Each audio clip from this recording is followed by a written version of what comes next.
मनुष्य को जब सफलता मिलती है तब उसमें जागता है अहंकार, और ऐसे में मनुष्य अक्सर एक बात भूल जाता है, झुकना।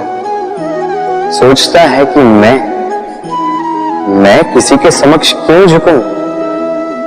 और ऐसा इसलिए होता है क्योंकि मनुष्य एक महत्वपूर्ण बात भूल जाता है कि संसार में, इस जीवन में उसने जो भी प्राप्त किया है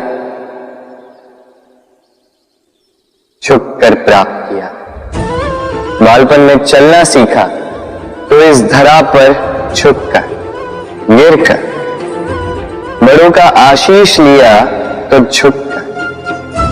किसान को फसल काटने के लिए झुकना पड़ता, कुएं से पानी निकालने के लिए पात्र को झुकना पड़ता, भगवान से आशीर्वाद प्राप्त करने के लिए उनके समक्ष झुकना पड़ता है। आंधियों में वृक्ष सुरक्षित कैसे रहते? झुककर। सम्मान कैसे पाया जाता है?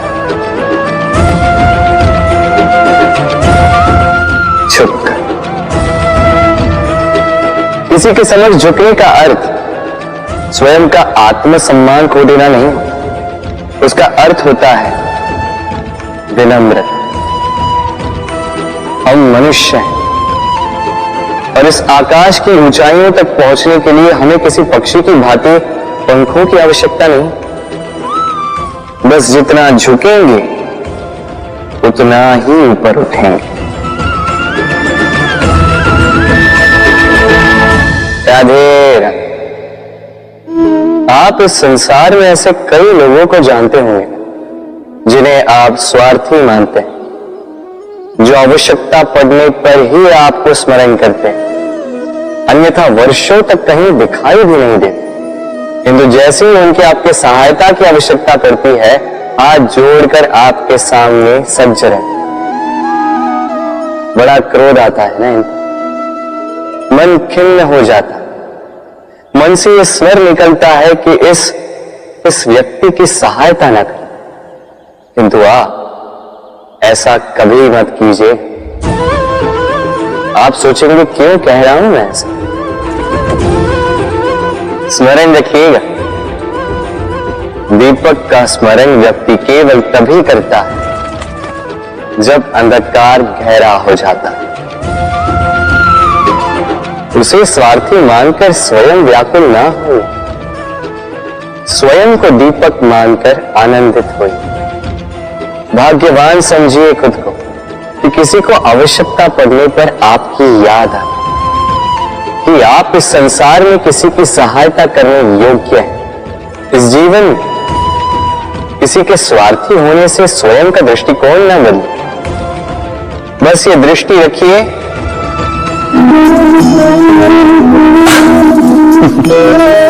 मनुष्य के सारे संबंधों का आधार है अपेक्षा।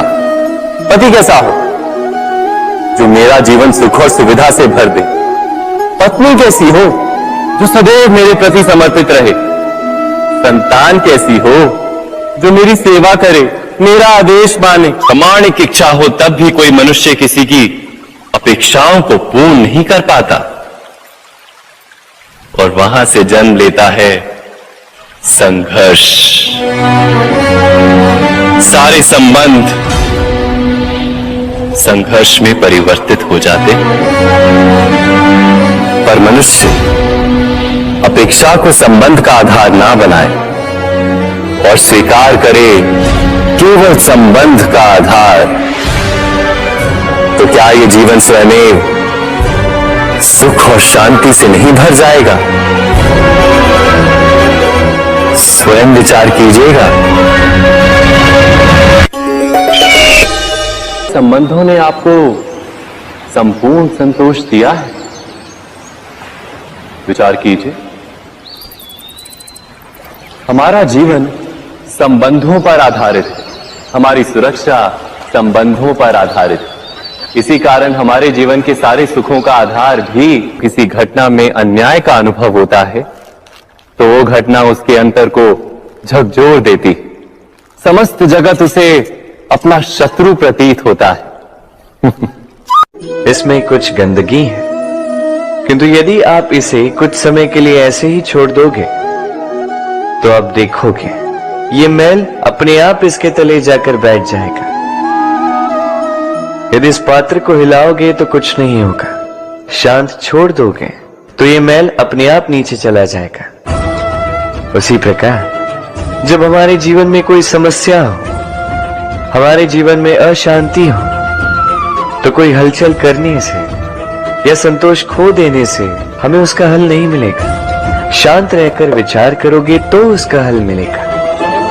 स्मरण रखिएगा, धीरज और संतोष से, शांति से विचार करोगे तो कितनी भी बड़ी समस्या क्यों ना हो, उसका हल अवश्य निकाल लोगे।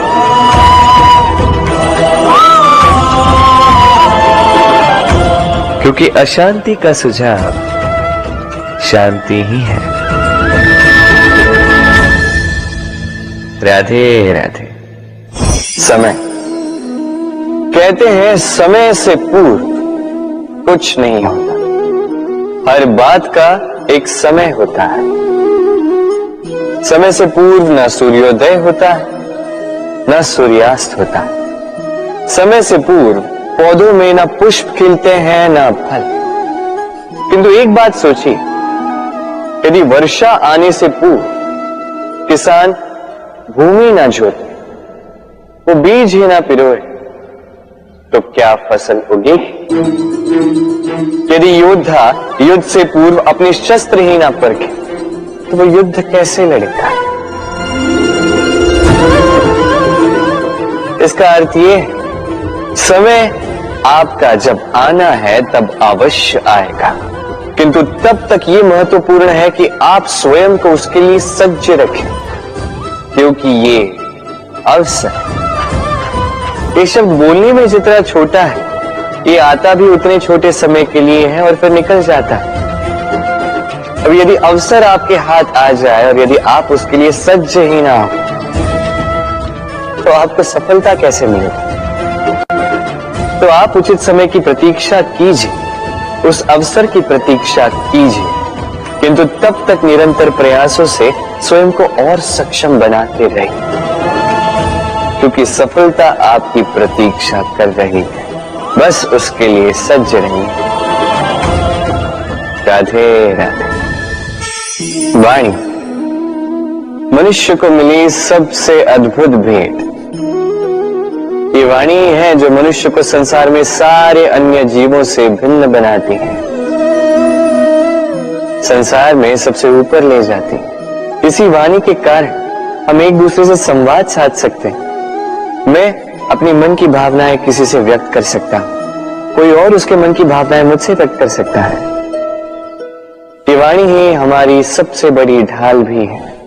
अब देखिए ना, आपने देखा होगा किसी की वाणी मीठी होती है तो लोग उससे प्रेम करते हैं, उसे अपना मित्र बनाते हैं। वहीं किसी की वाणी यदि कड़वी होगी तो लोग उससे घृणा करते हैं, उसे अपना शत्रु मान लेते हैं। ये वाणी ही है जो भाषा बनकर हमारा इतिहास लिखती है। किंतु क्या हम सच में वाणी के विषय में इतना सोचते हैं जितना हमें सोचना चाहिए?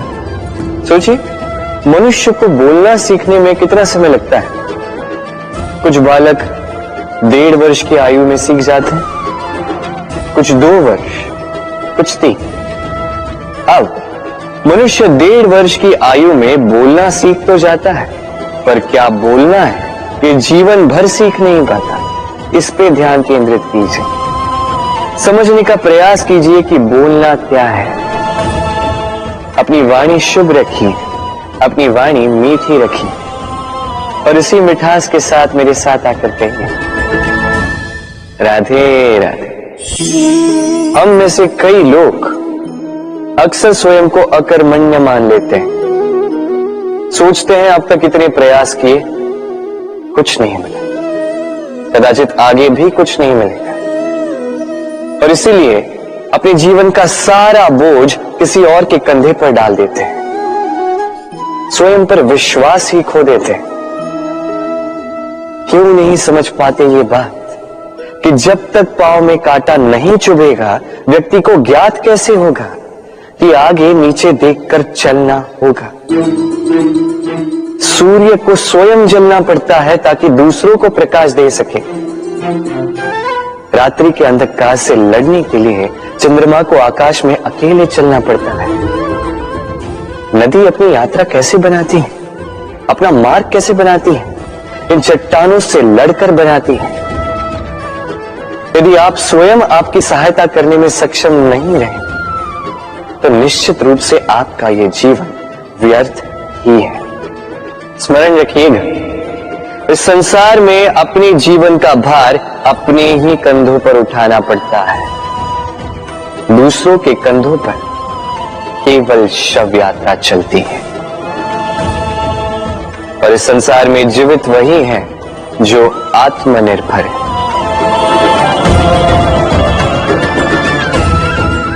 राधे राधे।